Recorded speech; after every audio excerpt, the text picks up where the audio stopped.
You see a sign when you walk in the door, and it says, "Knack is in heaven." On the first day that Mosaic started, we were in Batter's Barn, and a girl walked up to me on a little sheet of paper. She had written down something that Jesus had told his followers 2,000 years ago, and it was, "Fear not, little flock. Fear not, little flock. It's your Father's good pleasure to give you the kingdom." And he told his followers that because there were less than 100 under heavy persecution, and they were following a guy who had just been crucified, now was back from the dead, and they couldn't see around the corner of what their lives were going to be like, what the future was going to be like. And he made a promise to them. "I know there's only a few of you, but you will absolutely change the world, and your life will be changed in the process." That was a promise he made to them, and they stuck with him.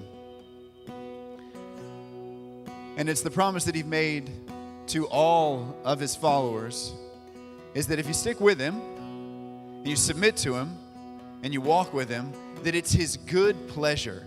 It's not something that he kind of wants to give to you. It's his good pleasure to give you the kingdom.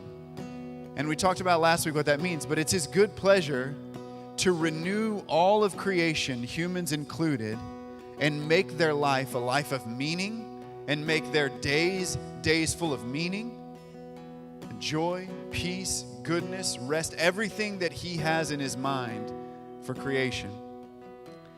And he says, "Fear not, because it's my good pleasure to give that to you." And so today we get to celebrate.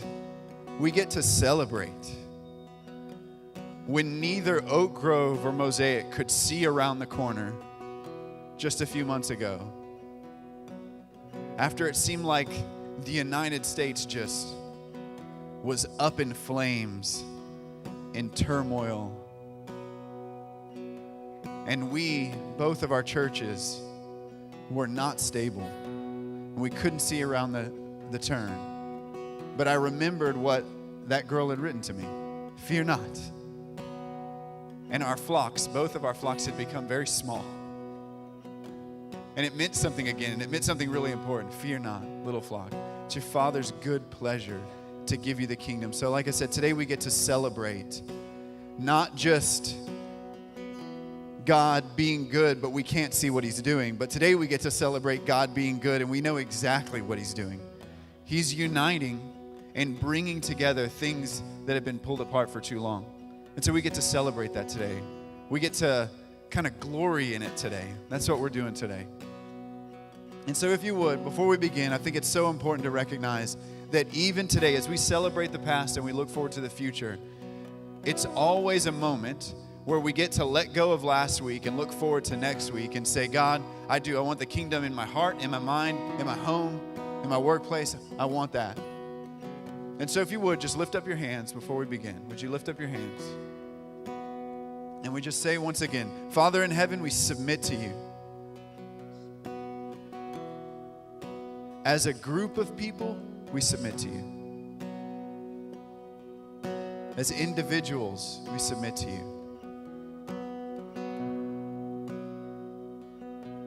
Not because you're demanding, but because you're so gracious and good.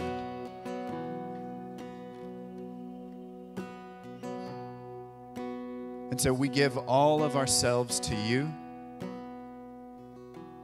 Would you give all of yourself to us this morning in Jesus' name? Amen. Amen. Amen. Okay, you guys can be seated, band. We have a band. Yeah. Today. We have a band today. I'm not making any false promises here, but we're moving in the right direction. Okay, so if you don't know, just so we get it, the Evans are going to borrow the lead guitar mic. Mark, just so you know. so we don't have a bunch of shared mics. And then that's the MC mic. You got it. Okay. So this is Malcolm and Betsy Bales. Y'all got to come over here. I know you don't want to be too much. You got to get in the light. Get in the light. Okay. And this is Emily and Josh Evans. Yeah. I'm sure some of you know the Bales and some of you know the Evans. Some of you have the pleasure of knowing both. Wow, I do. That's right. You even reminded me. Kids can be dismissed. Yeah, I got it. I'm on top of things. If you need something done, go see Kyle. Okay. Okay. What I wanted to do before we look forward is I want to look backwards. I want to look back at Oak Grove's legacy. I want to look back at the long checkered history of Mosaic Church. We want to look back, and we want to talk about it as a foundation for us coming together and moving forward. And I thought the best way that we could do that would be to interview some people who have enjoyed the ups and downs of leadership inside God's church. That is it's a beautiful thing that's not always easy. And so you notice I posed some questions to you guys. I gave you a heads up. I made all the questions about the easy part. But I want you to know that we know, those of us who've been on both sides, we all appreciate the burden that you guys have borne, what you've put on your shoulders and carried. Because watching God move is a beautiful thing, but like we talk about here, God moves through his image bearers, and you guys have reflected the character of God, and we as a people benefit from that. And so to the Bales and to the Evans, I want to say before we get into the questions, we are all filled with gratitude for the way that you are. Thanks.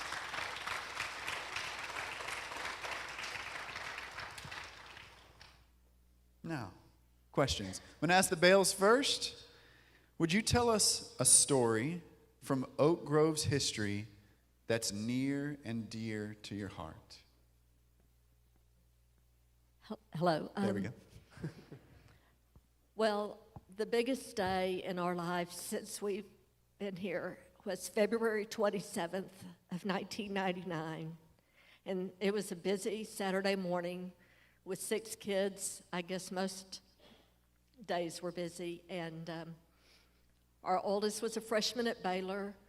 Our daughter Sarah was over at Baylor visiting her sister. And our son Malcolm had a friend spend the night, and they were going to SFA for a physics competition. And we'd called Mal's mom for her 66th birthday, and I was dressed to go to Baylor to pick up Sarah, and we got a call from Memorial Hospital. And I told Malcolm, I said, that was weird. It was Memorial Hospital, but they hung up.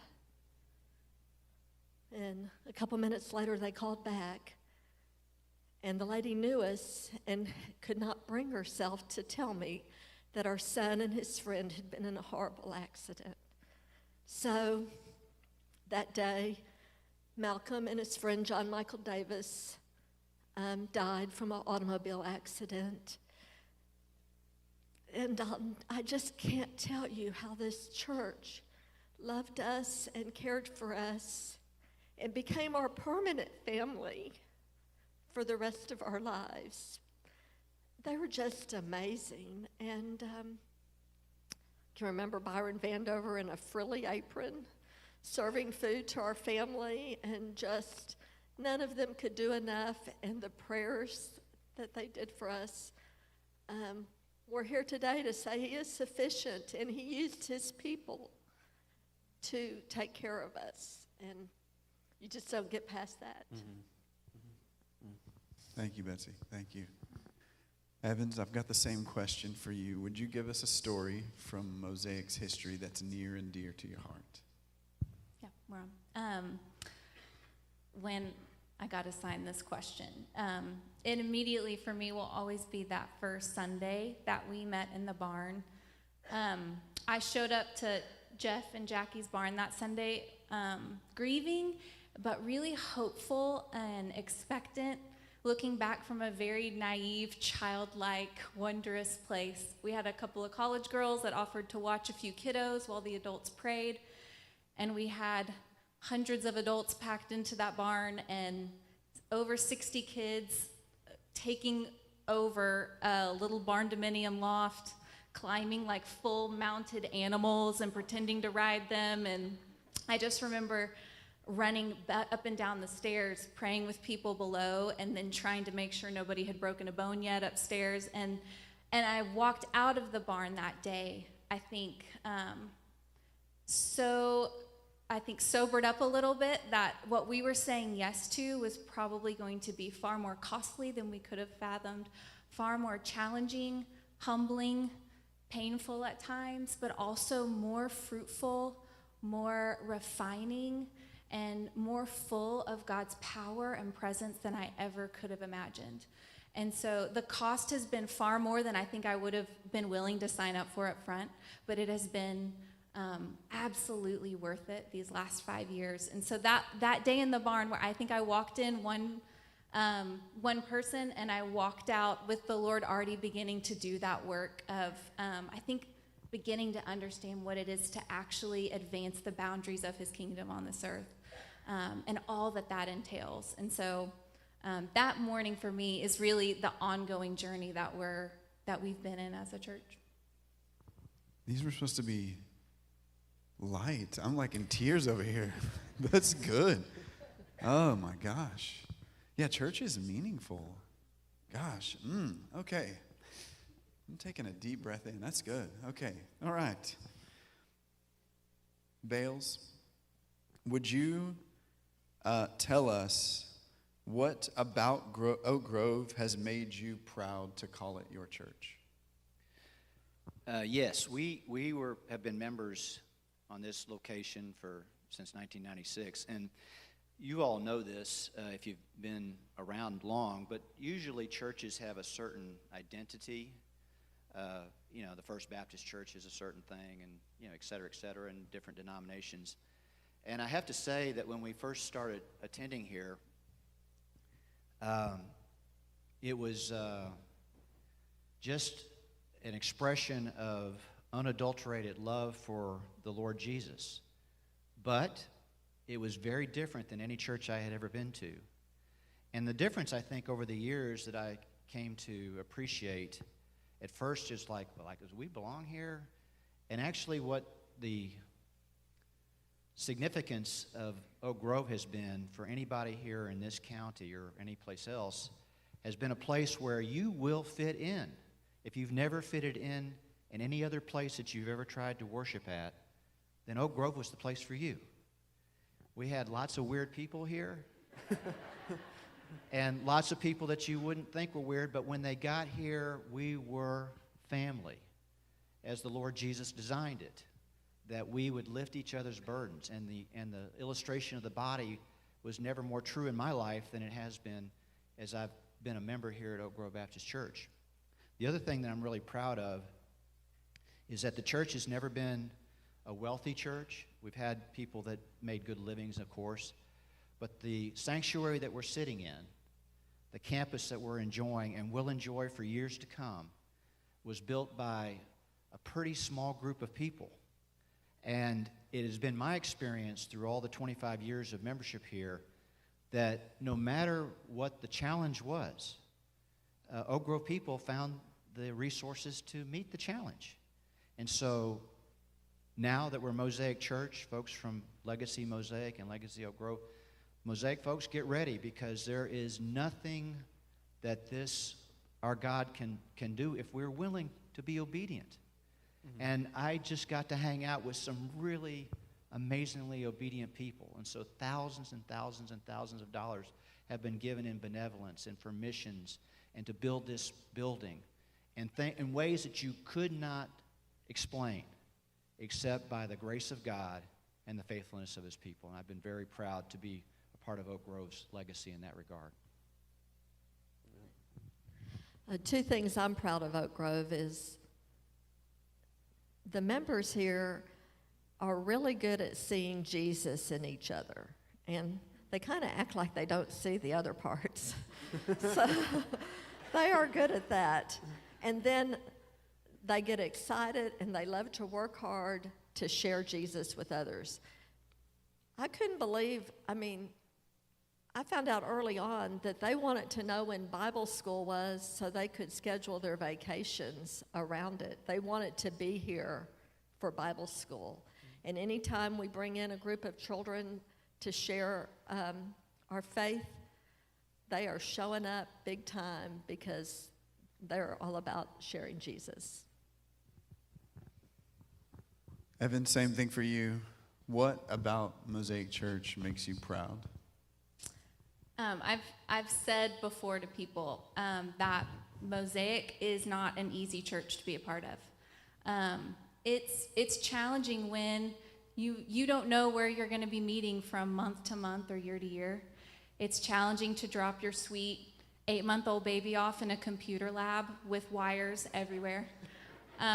It is challenging to see programming having to constantly change because of the spaces that we have access to and the times we have access to them. And it's challenging to be trusting and encouraging when you have a group of leaders who had 0 days notice that they were planting a church and that are in the process of learning how to walk in the fullness of the stewardship that they've been delegated. And our people, they personify faithfulness to me. They have lived out that the church is the body and the people of Christ, because that's all we've had for 5 years is each other. And so I'm wildly thankful that in this next season we're stepping into, it's going to be a lot easier to be a part of Mosaic Church. I'm so thankful for that, but I will forever be proud to stand next to the people in this room that have lived that out for years and remained encouraging and steadfast and honest and just a manifestation of God's faithfulness, I think especially for those that have been in leadership, trying to take one step at a time. I think the one thing that I'm proud of Mosaic is that we have a really diverse group. When you talk about any issue, we're about as polarizing as you get. And so that's a good weird, like Malcolm said, we're a good weird, but we are weird. And so I'm really proud that we stick together above all things and that we find the commonality, which is Jesus and worshiping our Father in heaven and wanting to see his power and his glory come to NAC and in the earth. And so we basically surrounded that and left everything aside because we've been traveling gypsies for 5 years. That's what we were. And so I'm really proud, like Emily, just the fact that we stuck it out and we were faithful to God's calling on us just to stick it out and wait because he was going to show up and do something we couldn't even imagine. And we're here today. Oh, that's good. Okay. Last question, Bales. What would you say as you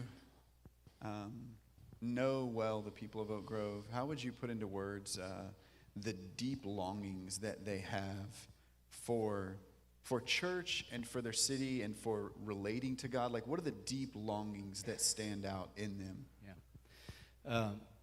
Such a great question, and I hope my answer can do some justice to it, but I know it can't because of the many folks who have served here faithfully for so many years.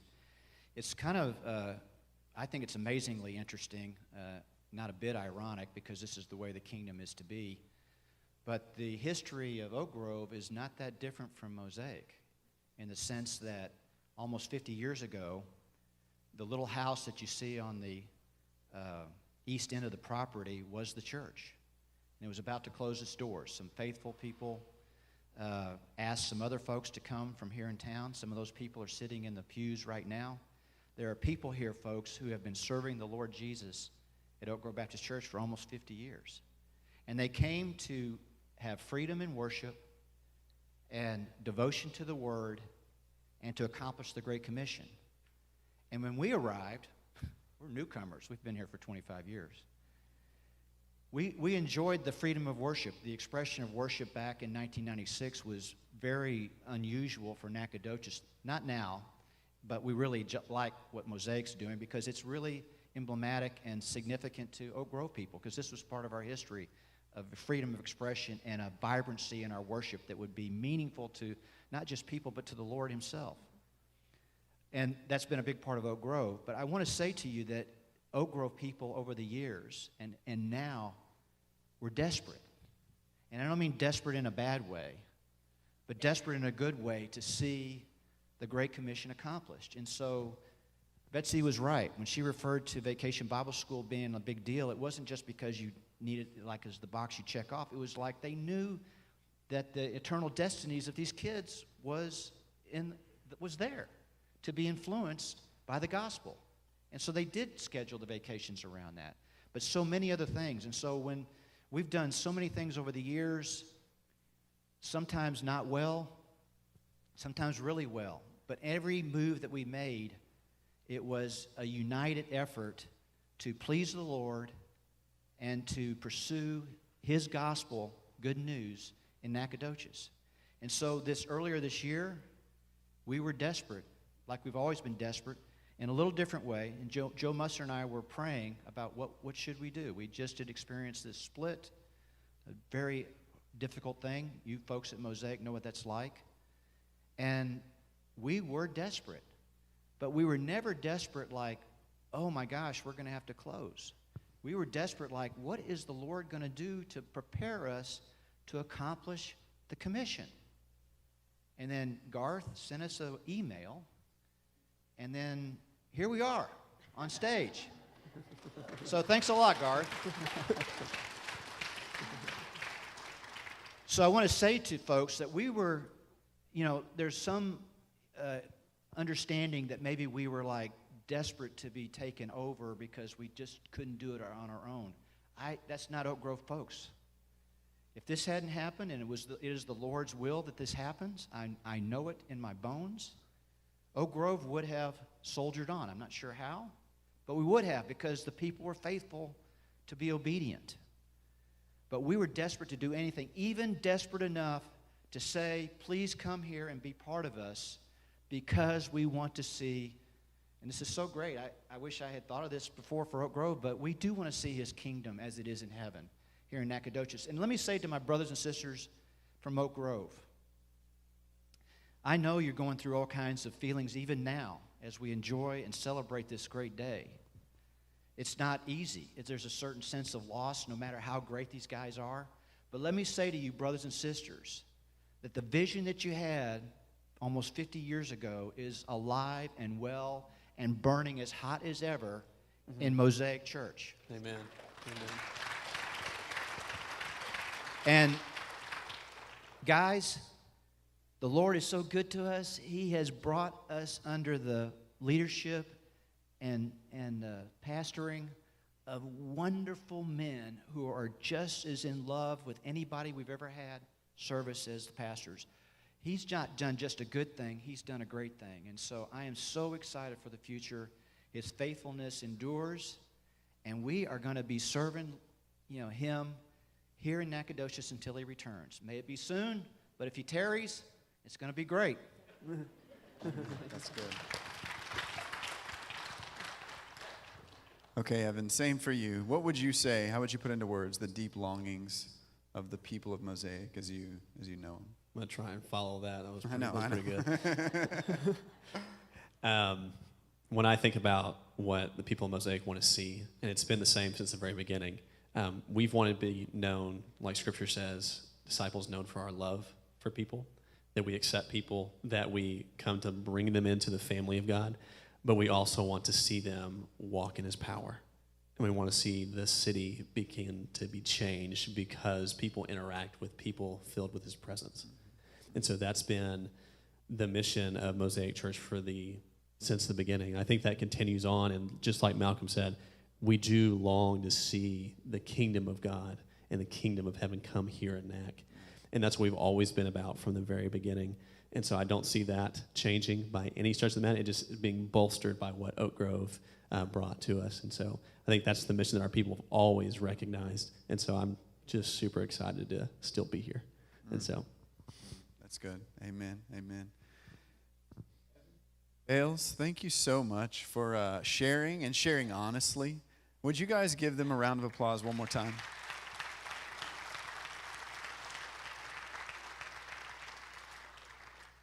Okay, I want to invite Kyle up, and I think it just deserves being said.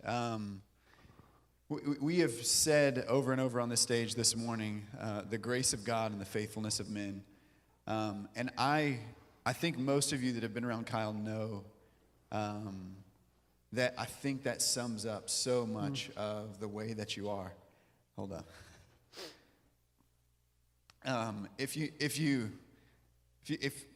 you haven't seen him or know him, what you need to know that what goes on behind the scenes of church is Kyle bearing the load of things that either get dropped and he's got to pick up and carry, or things that nobody has picked up and he's carrying them to make sure that everything happens not just Sunday by Sunday, but also with the 10-year and the 15-year and the 5-year in mind. And especially over this last year, I can't say enough that I'm personally grateful for the amount that you've carried that just like wasn't really ever in your wheelhouse, like graphics and communication, and then picking up all these behind-the-scene things and pressing us on when there weren't 400 people packed in a gym making you feel good about your job. You got 30 people in the pew split between 2 services, and you don't know if you should keep going or if this is God telling you, hey, it's time to find something else to do. And man, you're a faithful man. And we are here because of you, and I'm so grateful to you. So,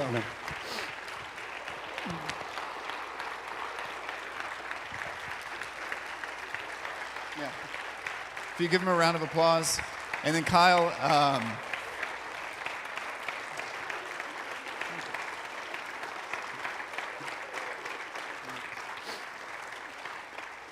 has a few words to say about where we're going and like what's in store for our church. Thank you, Terrell. Thank you all very much. Rick Williams is going to come up. I appreciate that so much. I'm going to try to regather myself here for a minute. And one more special guest that I wanted you to hear from this morning is Brother Rick Williams. If you are an Oak Grove person, you know Brother Rick well already. Rick planted Carpenter's Way Baptist Church in Lufkin, Texas, pastored it for 8 years, became a hospital chaplain, and then on several different occasions, he became the interim pastor of Oak Grove. And so early on, Rick was really involved here. He has become a great friend to me over the last few months. I've driven to Lufkin several times to have lunch with him, to learn from him as a younger pastor.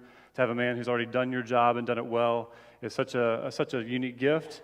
But the other unique thing about Brother Rick, he became the first new member of the new merged church. The day that Oak Grove voted for the merger to come through, I was down on the front row, and we were having communion. And as soon as the vote was announced, he came down and leaned down to me and said, Brother Kyle, I'm so excited and I want to join the church. And so that day, yeah, absolutely. And so I tried to hold it together emotionally and finish the service out, but that was so incredibly meaningful to me that a brother like this, who knows the ups and downs of pastoral ministry and has been so involved in the church, has decided that for he and his family, they're going to drive over from Lufkin to be a part of what's going on here. We're so honored by that, so excited about it. And I want him just to share a little bit of his perspective of this story. And so, Brother Rick, tell a little bit about your involvement here at Oak Grove, and you've been in and out, so give us a little bit of more background of your time here at the church. Gladly. We left out my wife, Melody. She joined too that day. Absolutely. Whether she wanted to or not, she joined as well. But when I realized that Oak Grove and now Mosaic are filled with weird people, I thought, hey, I fit in. So that's why we joined. No, But just having the privilege of walking through some tough times with Oak Grove,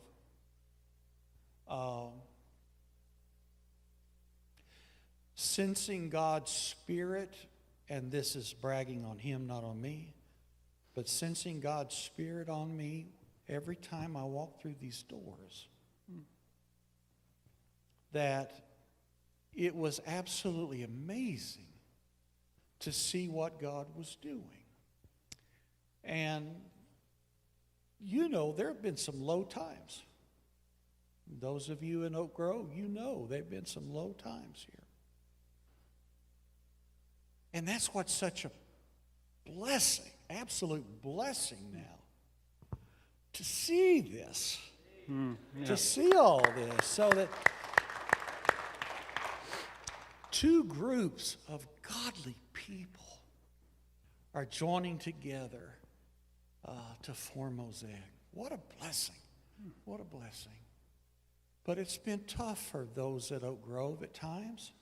They've seen the mountaintops, but they've spent a considerable amount of time in the valley too. And so having a chance to come alongside of them and to hopefully help them in some way, I consider that a real joy and privilege. Yeah. So Rick and I, one of our first lunch in Lufkin, we shared the fact that we were both kind of skeptics. Rick preached the week before Mosaic came over here back in May.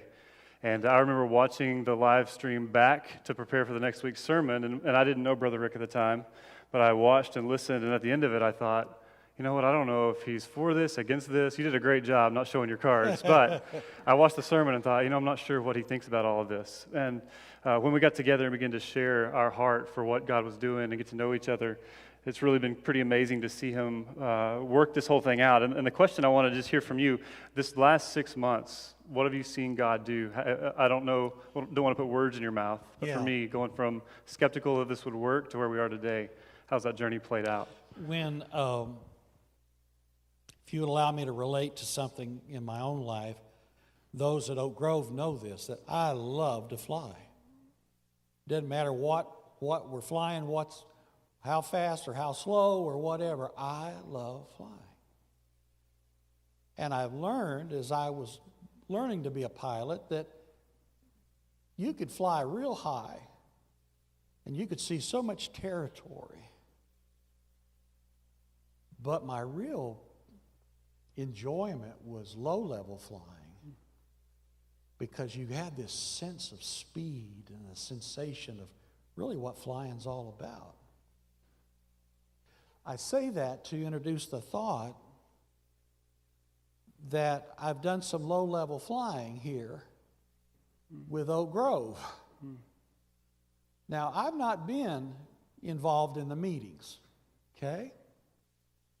I've had the privilege of having lunch with Kyle and lunch with Malcolm privately and hearing from each perspective how God was seemingly at the time, God was seemingly at work taking the loose ends of Oak Grove and the loose ends of Mosaic and beginning to tie them together.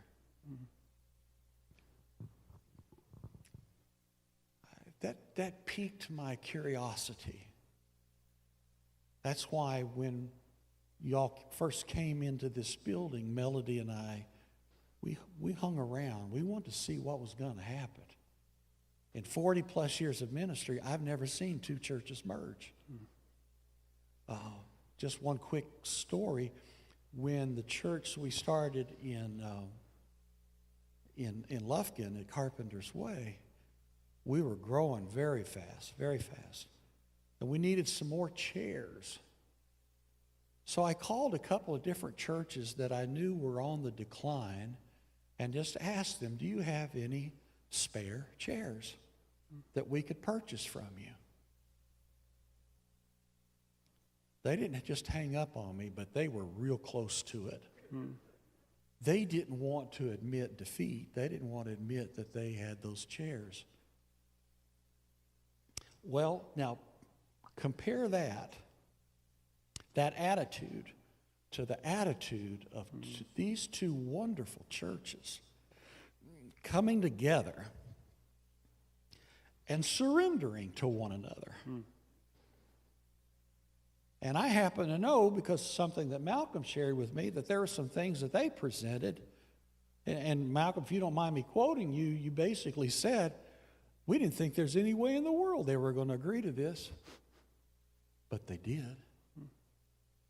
And I'm sure there's some things that you presented, like keeping the name Mosaic.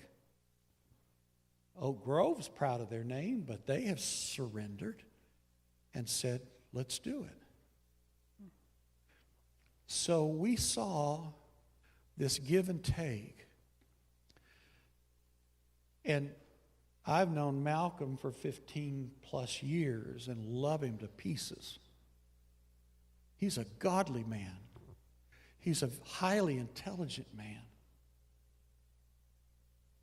And I've known the elders here at Oak Grove. Same thing can be said about them. They're godly. They're highly intelligent.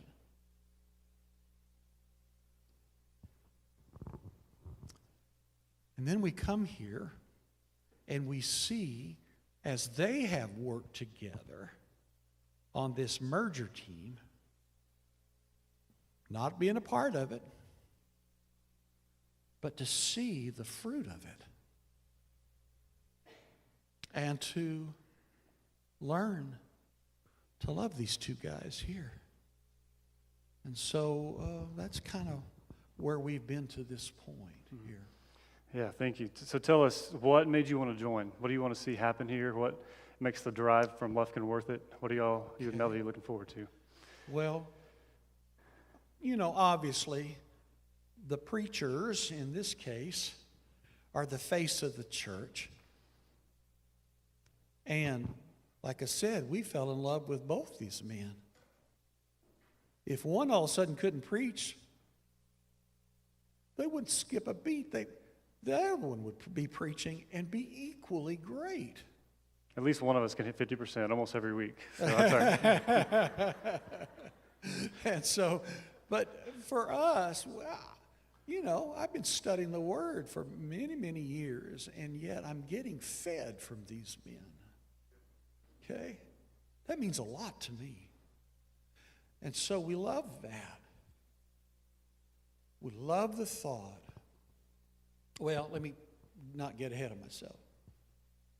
How many of you are college students? Would you just raise your hand? Wow.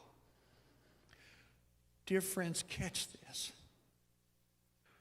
You are the life and the vitality and the energy that a church like this needs.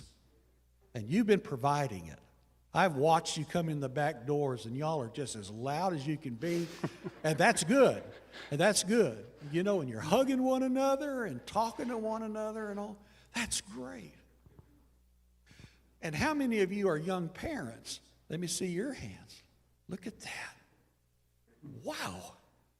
Melody and I have just sat in our vehicle just to watch Mom and Dad walking along, holding the hand of their little toddler. It just blesses me as a pastor. And so you all are projecting the future of this church as long as you stay faithful and remain here. Because we're going to watch those toddlers. And I saw basically a newborn child here this morning. But we're going to see those children grow up in the nurture and the admonition of the Lord. And someday,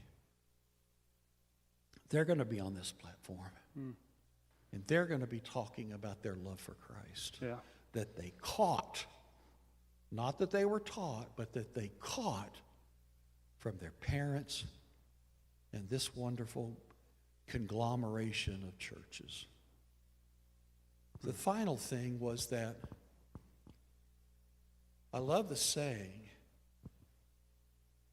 as in Knack as it is in heaven. What does God want most of all from us? He wants us to glorify Him.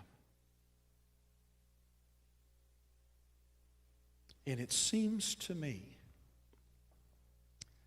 if we will all get serious, not about coming into this building, but if we will get serious about our walk with Him, to where when God says, talk to that person right there about me, that we will do it. That we will do it.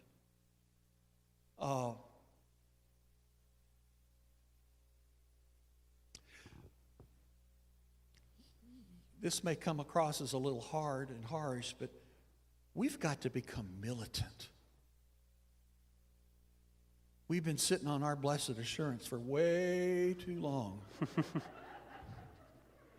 We got to stand up and be the church that the Bible says will attack the gates of hell. Yeah. So now for my second point. Wow. Y'all got a bunch of preachers up here today. We promise. We're going to let you out. There's going to be food.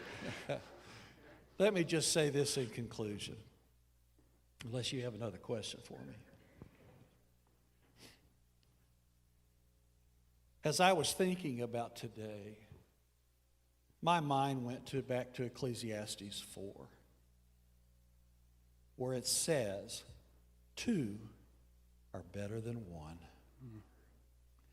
And then it says that if 2 are together and 1 falls, the other can pick them up.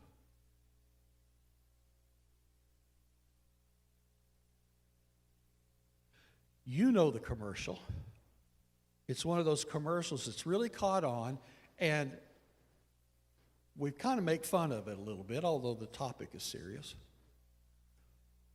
You see this picture of an older person, and they said, I've fallen and Can't get up. yeah.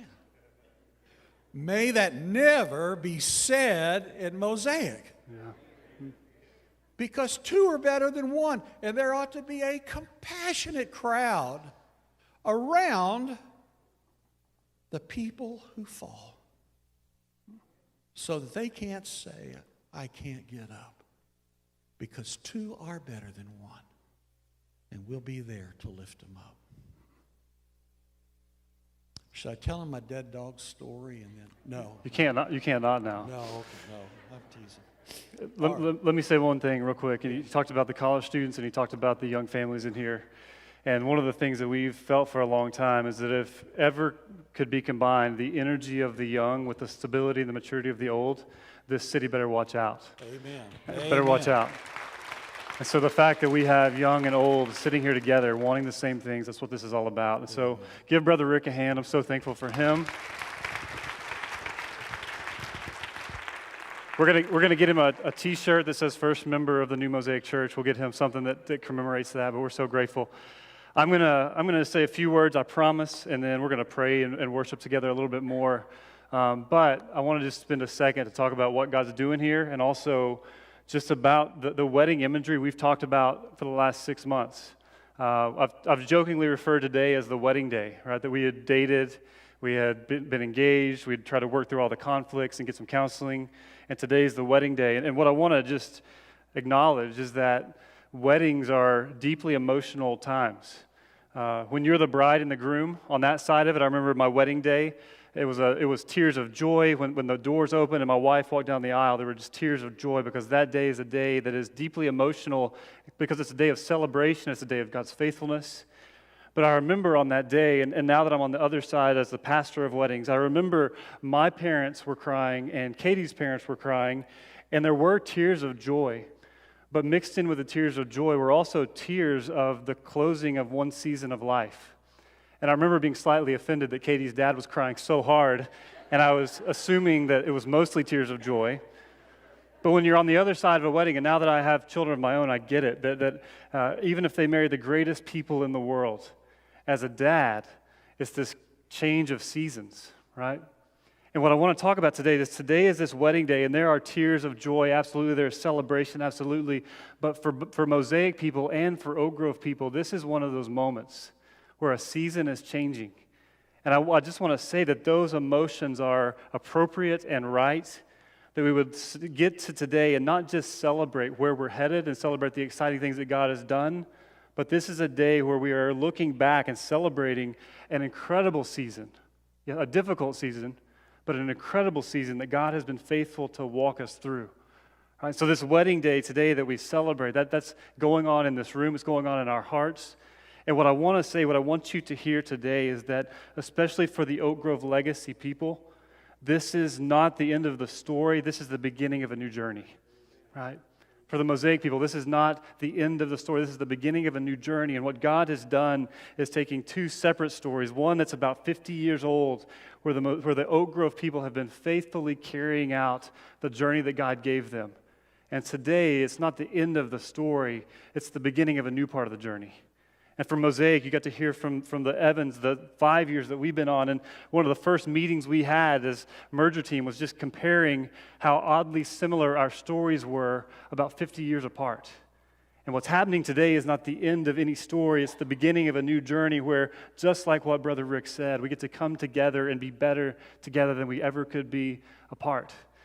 We like to preach what we call the hero's journey. If you've been at Mosaic very long, in the summers especially, we like to take characters of the Bible and just retell their story really as this framework that we call the hero's journey. That's really every story you've ever watched, right? Every hero's story, whether it's in the Bible or in movies or in books, it's really the same elements that make the story up. There's a calling. Someone is called to step into some massive task, some important task.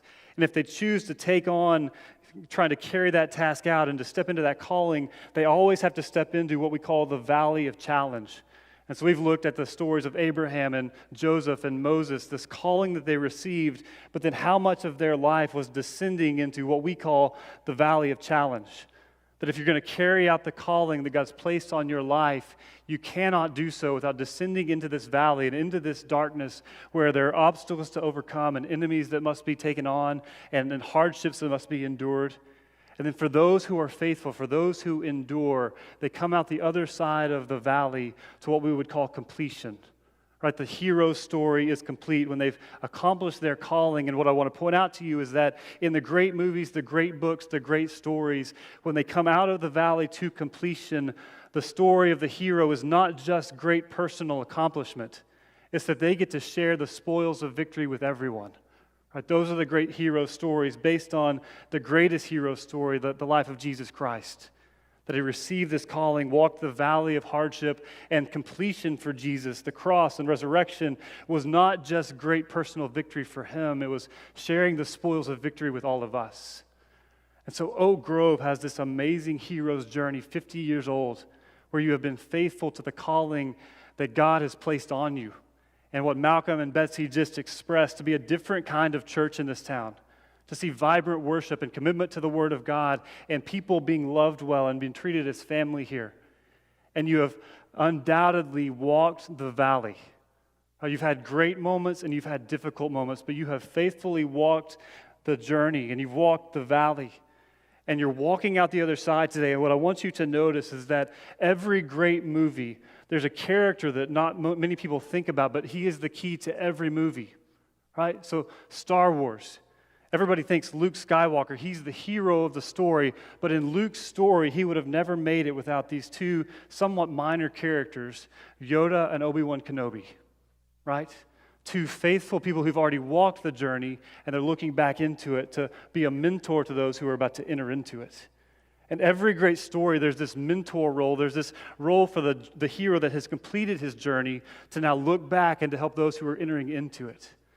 And so what I want the Oak Grove Legacy people to know is that today you have completed your journey in terms of beginning this great work. And now Mosaic, this 5-year-old church who 5 years ago, we felt this calling. And we stepped into this valley, and like Emily said, we were eager for at least a week, right? We were really excited about it. And then we set up some chairs, and we were less eager as we went. 5 years, 5 locations, all these changes, 2020 being what it was. We got to this place where we were in the valley of darkness, and we began to ask the same questions. Can we make it? Can we endure? I found my journal, so I wanted to read this to you. This is from October 2020, so not too long ago, less than a year ago. I wrote these words. This is October 25th, 2020. I've seen God do some great things in this town, and I've done my best to be faithful, but I've taken a beating and I'm tired. God, I trust you. Would you help me to know you better in the midst of all of this? And would you guide me and Mosaic forward in a way that I never see? I was sitting in College Station with an architect in February, so 6 months ago. And we had decided we've got to find a place for our people. We've been wandering for 5 years. We're tired. They're tired. I was sitting with an architect trying to figure out what in the world do we do, and my phone rang. And it was Garth. And he said, I think I need to talk to the elders of Oak Grove. I'm not sure what's going on there, but I think I'm supposed to talk to them. Are you okay with it? And I said, sure, go for it. And I talked to him for a minute, and I hung the phone up, and the architect said, what was that? And I said, nothing. Nothing. And that's all the conversation was. And 2 months later, I called the architect back and said, it actually might have been something.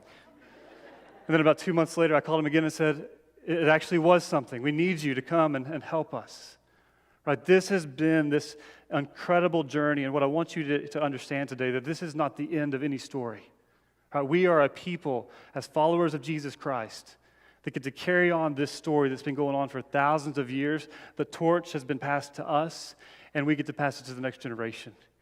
And there's this hero's journey that we get to set out on today, this calling to see heaven come to Nacogdoches, to see a church where unchurched and de-churched and dissatisfied people can step in no matter where they are in life and know this is a family that you belong in, that love you, and that will walk with you.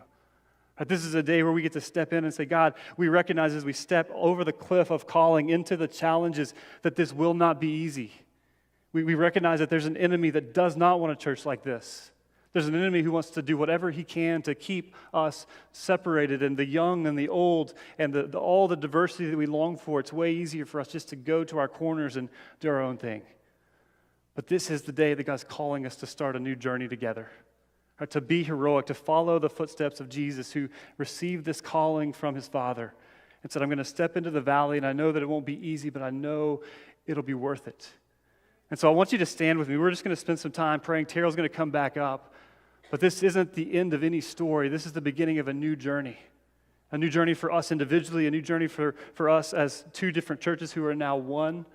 And what we want to do now is just spend some time praying for one another. Terrell's going to come back up. But this is a day that we're always going to remember, September 12th, 2021, this new day, this new journey that God has prepared for us. Okay, before we step into worship, there's an angle that I want to take our prayer this morning.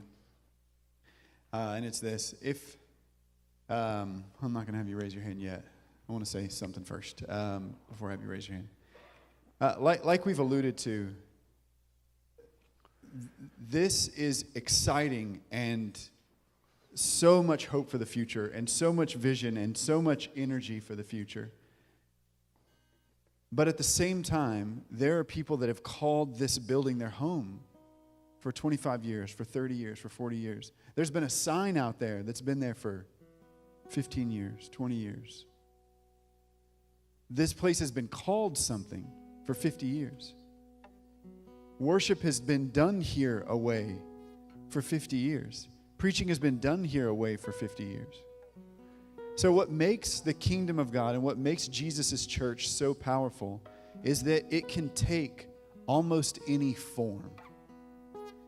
It can exist in Africa and be vibrant and be so different than America and be vibrant. It can exist in China. It was intentionally engineered that way by Jesus himself so that it could spread across any country, in any culture, in any time period. It can take so many forms. Now, in our country, there is a generational change that is constant. We're not like other countries where culture evolves slowly. We are a country where culture evolves overnight. And so what we need to grasp here this morning, especially for those of you who are under 30, is the amount of sacrifice that is unheard of, that's absolutely unheard of, for the people of Oak Grove to have a sign say something for 50 years, to have a location be something for 50 years, and then to pour time and energy and Saturday nights and Wednesday nights and more than 10%, and to pour it in and pour it in and pour it in and pour it in, and then feel as if God is leading them to say, here you go, 30-year-olds. You're a little crazy. You dress funny. Your music's weird. To invest that amount of trust that we have not earned. I want you to see that the trust that's being invested by these people is not trust that it's been earned. It's trust that's being invested without knowing the return that's going to come from it. That is an enormous sacrifice. And so I think it's so important that before we lead into worship, I just want to say, if you're older than 60, I know, I've got to be careful, but it's important. I'm asking, if you're comfortable, would you slip your hand up? Because I want the rest of us to put our hand, get it on up there. That's a victory. That's not a defeat. It's a victory, yeah. See who those are. I want you to put your hands toward them because we're going to honor and bless them.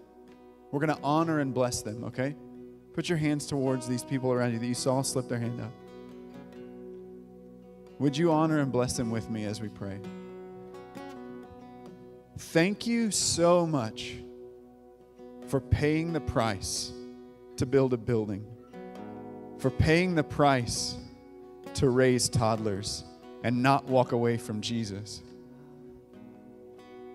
to suffer loss and not walk away from Jesus,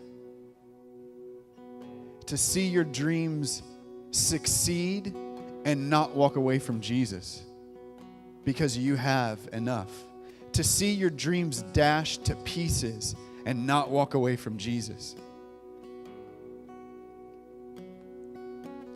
to see 30-year-olds worship in really weird ways and not walk away from Jesus.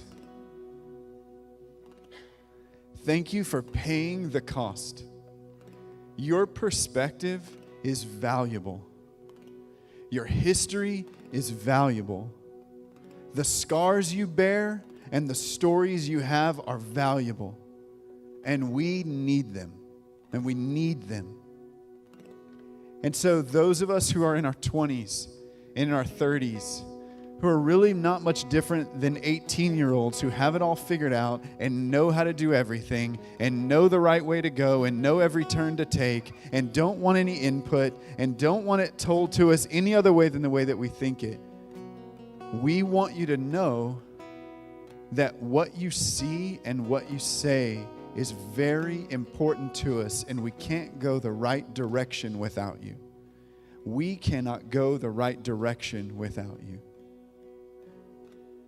And we cannot sustain the cost that the good life in Jesus bears without you. And so I ask you in the name of Jesus, would you, Father in heaven, would you bless these men and these women who have walked the journey for so long in faithfulness and in goodness, with kindness in their heart and with patience. Would you bless them? Would you bless their home? Would you bless their pocketbooks? Would you bless their families, their relationships, their kids, their grandkids, their legacy, their choices, their future? Would you bless it? Would you put your hands around it? And would you carry them forward in the name of Jesus? And so, Jesus, we honor you right now as the forerunner and the forebearer of humans filled with the Spirit of God, advancing the kingdom of light on the earth. Would you continue to do in us what you've done for 2,000 years? In Jesus' name, amen.